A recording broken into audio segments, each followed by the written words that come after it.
You're listening to Heather's Deux Vegas.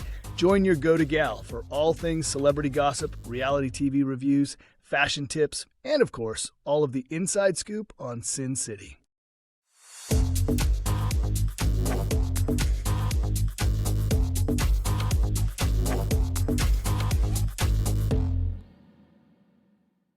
Welcome back to Heather's Deux Vegas, the show where you never know when a Haitian mortician, a soup man, a cop, or a coffee maker might pop up. And no, these are not Halloween costume ideas, just another chaotic week in the Bravo universe. But speaking of costumes, I just heard that the most Googled Halloween costume this year are those K-pop monster killers. Yeah, I'm going to pass on that this year, but you guys have at it. Right, Sass Girl?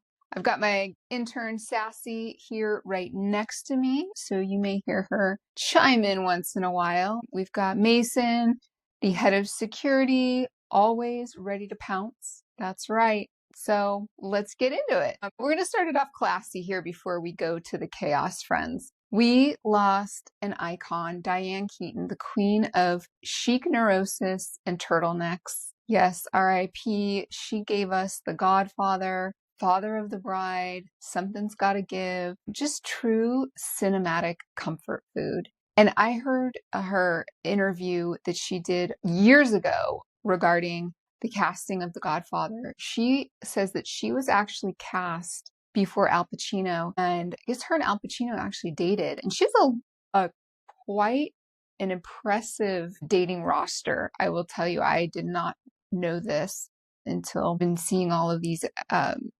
recaps on her life. But she dated Al Pacino, and she rehearsed with him and then really kind of recommended him to the director. And so he was not the original first pick, but then after they rehearsed and for the director, he ended up getting the role. Cinematic history. So put that in your trivia cap. All right.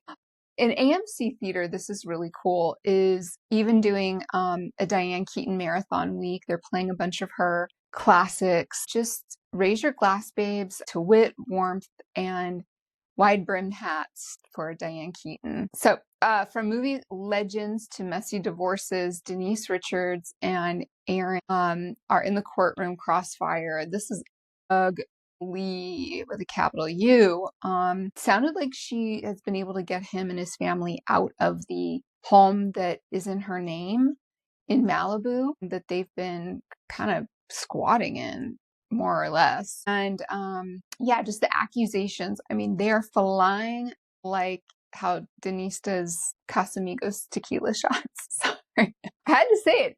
You know how our girl Denise loves her Casamigos. So look, you know, I'm just an onlooker like the rest of you folks. Okay. Just an observer here in the Bravo universe. Right.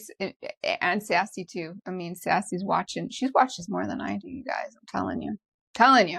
All right, so stay tuned on that divorce. We're going to see more come out of that one. It's going to get crazy. Oh, shout out to my Dodgers, the boys in blue.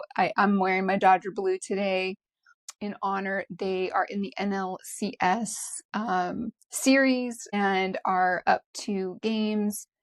So fun fact too, that ties it all right back to our favorite TV shows. So on the Golden Bachelor, I've been talking about Golden Bachelor here and there. And one of the ladies on the Golden Bachelor this season, she's Freddie Freeman. Freddie Freeman is the first baseman, an all-around Dodger stud. The woman on the show, she's Freddie Freeman's aunt.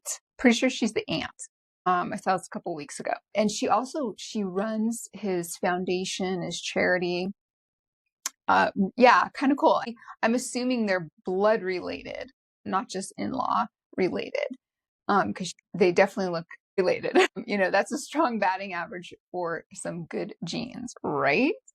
Also, another shout out to our Las Vegas Aces. They clinched their 3rd WNBA title in 4 years. So 3 titles in 4 years. Yeah, that's pretty impressive. And another fun fact too, that they are the first Las Vegas professional sports team to bring home a championship to the city. That's right. Yeah. So we have all of these big professional teams now, and we're getting even more. But it was our Lady Aces who brought home the first trophy. That's right. I've been tuning into Dancing with the Stars here and there. And last night they had the dedication dance. So each of the celebs dedicated their performance, their dance to someone special in their lives, which was very touching, very emotional, such a great idea, lovely. But it was like intro, tears, 30 seconds of swing, and scene. I literally thought I fast forwarded by accident. I was like, where's the dancing? What happened? I blinked too many times and it was over. So I'm seeing this in the other episodes where the dancing segments are shorter, which in a way I like, moves the show along. But this was just, I felt like kind of a waste, honestly, of an episode. I really felt robbed on this one. So let's save the sobs. Bring me the samba. That's right. I need some samba. All right. This feud, you guys, I hate to see this. Our Vanderpump alums, Sheena Shea, she came out with a book a few months ago, and she is a New York Times bestseller with this book. Congrats to our girl Sheena. So her and good friend Lala from the show, their friends, neighbors, etc. Apparently Sheena sent out her book as kind of like a press kit to a bunch of people, Lala included, and really wanted people to post about with the book and the little care package that she sent out to promote it. And Sheena went on her own podcast, I believe, was upset that Lala did not post enough about the book and this press package that she received. And so they've been beefing back and forth. Lala is reported to be joining the Valley for this upcoming season. Sheena was offered a deal to come onto the show as well, but Sheena, in her own words, she did decline, and she wanted to really go after more traditional acting roles. She had a cameo on the show Lopez versus Lopez, and she wants to explore that a little bit more. And listen, I respect the acting hustle, but reality fame fades faster than a spray tan in July. I should know. So stay visible, Sheena. Get yourself back on some reality. Quick. All right, this is one of the longest ongoing feuds in reality TV history. That's right. Kristen Cavallari and Lauren Conrad, they reunited in their filming of the 20th anniversary of Laguna Beach. Yeah. So there was a cute post of the two of them together. I mean, I don't think they're going to be hanging out, hitting the beach together anytime soon, probably, but it was cute to see them reunited, and I'm excited for this 20th anniversary to come out. I did enjoy me some Laguna Beach back in the day. It's closure to coastal chic. Let's call it that. I like that. Some Vegas news for you. If you haven't heard, Gwen Stefani and No Doubt are officially headlining the Sphere next May and June. And this will make Gwen Stefani the first female headliner at the Sphere. This is going to be fabulous. So excited. Hoping I will go. You will be the first to know, of course. That's a few months out, but I'm here for it. Queen, glitter, ska, all of it. Plaid skirt, belly button showing, crop tee. We're in. Oh, okay. This is totally silly, but are you loving my background? Let me pause for a minute. This is the newest display at the Bellagio Conservatory. Have to get over there. This is their fall magical forest. It is just divine. And I'm loving this little frog behind me, the orange frog with the crown on its head. So cute. What a little cutie. The whole display is up here during the fall season. Be sure to check it out before they change it up again. But along with the fall theme, there was a giant pumpkin contest. And I don't know if you've got a chance. You got to look it up. Go Google it up. This giant pumpkin won $20,000 in the weigh-off. It was over 2,300 pounds. I mean, that's heavier than Mason's protein powder collection. If you could believe that. If you could believe it. This pumpkin needs its own zip code. Oh, all right. Oh my goodness. Housewives drama. Here we go.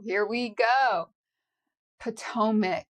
You guys, okay, I didn't even get into Potomac with you last week.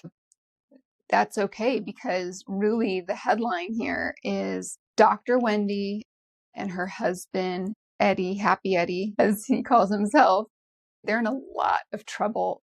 So they're being charged with numerous things, including insurance fraud, filing false police reports. They said that their home was broken into while they were on vacation, and they had quite a few things stolen, allegedly, or according to their report, like purses, jewelry, clothing, things of that nature. And through the whole investigation into this, it was found out that many of these reported stolen items were actually returned back to the stores. Yeah, and a ring that she claimed that was stolen. They then scoured her Instagram account and found a post of her wearing the ring after the report was filed that she said it was stolen. 16 felonies for Dr. Wendy, 18 for Eddie. I'm telling you, Bravo's next franchise might be the Real Housewives of Federal Prison. We're getting close. We have a full cast, pretty much. I mean, between Dr. Wendy, who's probably going to get time, and we got Karen Huger, who just got out. Of course, Teresa Jen Shaw, who's currently serving, and Countess Luann. She did a little bit of time. Yeah. All right, babes. Why don't you grab a refill, whatever you're sipping on. When we come back, I've got more Housewives chaos, Haunted Vegas, Sugar Rush, some more exciting adventures. So come right back. See you soon. This episode of Heather Deux Vegas is proudly sponsored by Valley Girl Shop. Valley Girl Shop isn't just a brand, it's a whole vibe. Founded by a true San Fernando Valley native, Valley Girl celebrates the bold, confident spirit of Valley girls everywhere, from the Las Vegas Valley to Phoenix and LA. At Valley Girl Shop, you'll find more than just trendy clothes. You'll discover a full lifestyle. We're talking fun, expressive apparel, statement-making tumblers, sleek yoga mats, and must-have weekender tote bags that take you from brunch to beach in style. Whether you're repping your city or just living life with flair, Valley Girl has you covered. So wherever you are, poolside in Vegas, desert chic in Phoenix, or cruising the LA scene, embrace your inner Valley Girl.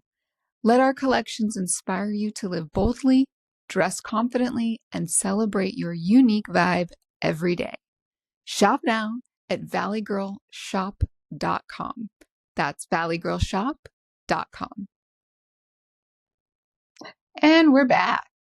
Real Housewives of Miami continues to give the Haitian mortician, the coffee maker, a heart in a box. I mean, this is like a Bravo version of Clue. Yes, this is all part of the Miami reunion. All right.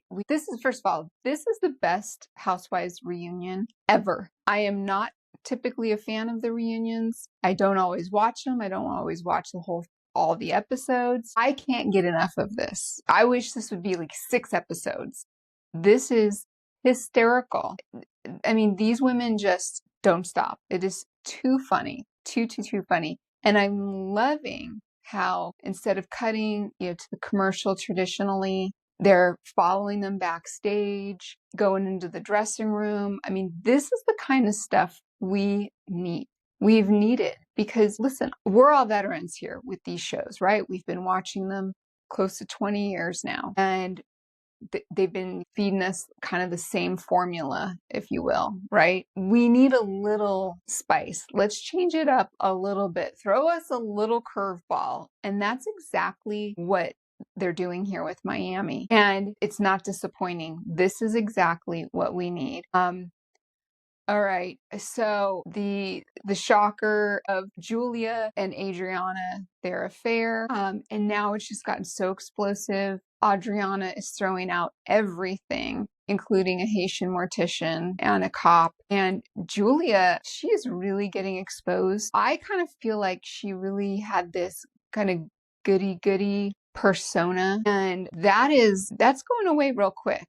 They're really painting her in a different light, and for good reason. I mean, these are all things that she's done. They've transpired over these years, and all of these different women kind of, they have different stories and accounts of things with Julia.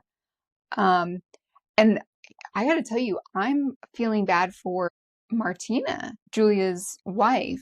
If you didn't think she was cranky enough, wait until we see her next season. The crankiness is going to be, I can't imagine. I don't even know if she's going to come back. I mean, would you?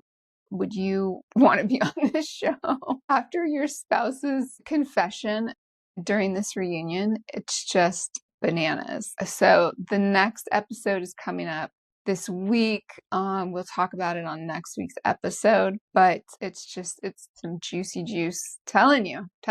Okay, babes, Salt Lake was unhinged this week. We are finding the ladies at this wine tasting that Whitney is hosting. This entire episode, 90% of the episode, 95% is completely around the table of this wine tasting. And then, of course, the guy that's doing the spiritual readings. But that was really insane because typically we have a lot of different scenes throughout an episode, and there's so much content here that they did not need to move that camera away from that picnic table.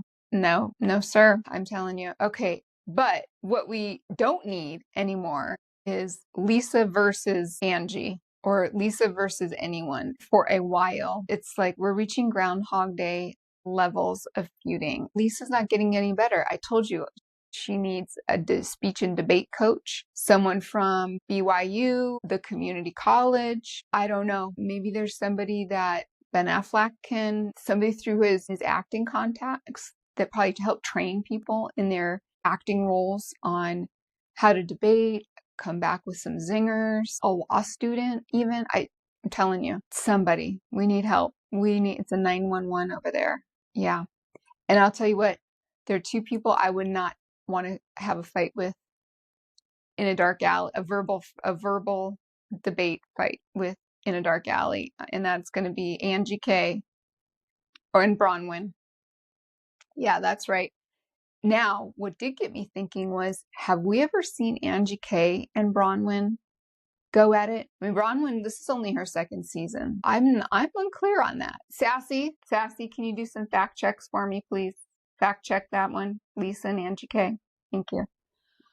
Okay, I'm never going to hear from her, but it's all right.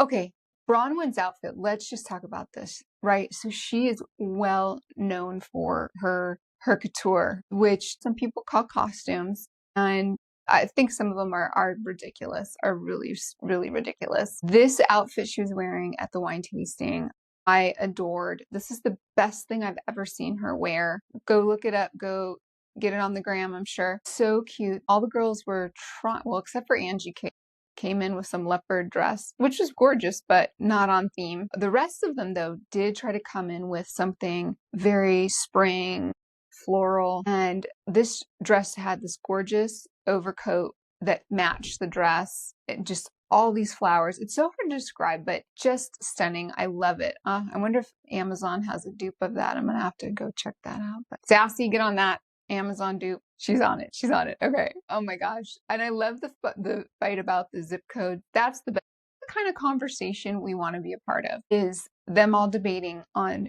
the zip code classifications of Salt Lake City. Yep. And then Lisa declaring herself a farmer. I mean, of what? Lip gloss? Yikes. Okay. Let's get into some Vegas adventures.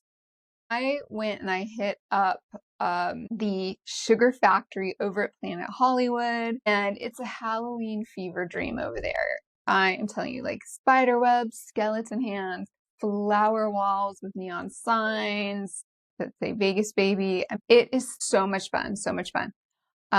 So they really go all out over there. They have a completely themed Halloween menu, from drinks to dessert, shakes, drinkable desserts, and food. So some finger food, appetizers, all the way into entrees, even $100 dishes. There's even a drink for $100. I mean, that was between me, Sassy, and Mason. We didn't even need the $100 drink.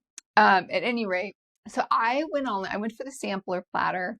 And this was really fun. It was served in this really great like spiderweb bowl, had a skeleton hand in the middle, really creepy and fun. And then of course, so we had to try a couple of the themed drinks, the Vampire Kiss, which is like a strawberry champagne. So it was served in the flute with a scary green hand that wrapped around it. And then also the Hocus Pocus Flight. And this was adorable. It was these 2 plastic pumpkins served on a slate with some little candies, and they were strawberry margaritas. So that was really, really yummy. They had shakes, the Dracula Bite shake. Oh my gosh, there's like donuts, whipped cream, gummy worms. It's crazy. Oh my gosh, I love it. Oh, and then there's this one, the I See You milkshake. It's a green milkshake with gummy eyeballs all over the top of it. I mean, this thing is so freaking cool. If I could have done a calorie intake like that, I would have loved to try all of them. They're just amazing. Make sure you go to the 3rd floor. This is where they have the entire floor Halloween decked out. Make sure you are checking the socials, Instagram, TikTok, Instagram, TikTok, and even Lemonade. I'm on Lemonade. I'm trying out the old Lemonade. Yeah. And this is where you're going to see my videos, pictures. I do have pictures of the menu on there as well, so you can see all that fun stuff. And the 3rd floor has this huge bar. If you sit there, you have a great view of the strip. And there's actually even a little terrace that you could sit out as well, which I did not know about. This was my first time to this sugar factory location. You gotta just make your way up there. And there's just these fantastic flower walls throughout the place where you can take some fantastic photos for your socials. So definitely go and check it out. It is very, very cool. Highly recommend. Well, all right, babes. That is our show. We covered everything: death, divorce, dancing, drama, and dessert. The 5 Bravo food groups. A huge shout out to Sassy the Pug intern and Mason, head of security, for keeping us safe from rogue housewives. Don't forget to follow at Heather Deux Vegas on TikTok, Instagram, and YouTube for behind the scenes photos from Sugar Factory and more Vegas pop culture fun. Until next time, keep your lashes long, your gossip hotter than a Vegas espresso martini. And remember, what happens in Vegas gets recapped right here. Bye. This was a blast. Be sure to follow Heather Ashley on Instagram, TikTok, and YouTube at Heather Deux Vegas. Share the pod with a friend, and don't forget to rate and review.